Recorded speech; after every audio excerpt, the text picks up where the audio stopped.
Hello. This presentation is for Theories, Models, and Gifted Education for Fort Hays State University. My theorist is Louis Terman, and my name is Stacy Behrens.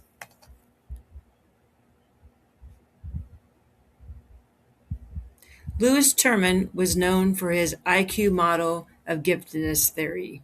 He is considered the father of the gifted movement.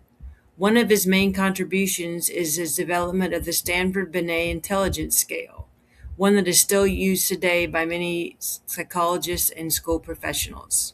A score of 135 or higher is determined to be gifted.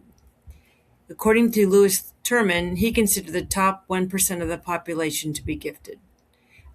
He thought that mental ability mostly was fixed or hereditary, unlike some of the theorists today. His second main contribution was the longitudinal studies of gifted children that began in 1921 in California. He studied 1,528 gifted children who were identified as having an IQ of 135 and above.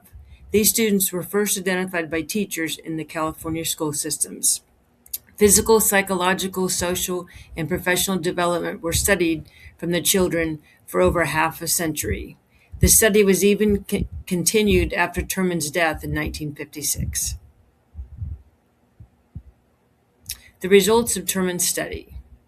Some students were very successful. Terman's students were called Terman's termites. They were found to be superior in virtually every quality that was examined compared to average children. His study disproved earlier myths that gifted children were weak, unattractive, and unstable. He considered his test study to be a success. Several takeaways for the educational field.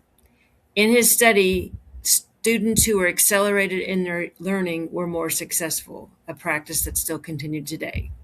Some of the less successful students didn't have as many family values and their parents were not as educated, which were important factors. His results were published in the Genetic Studies of Genius. There were limits to Terman's study.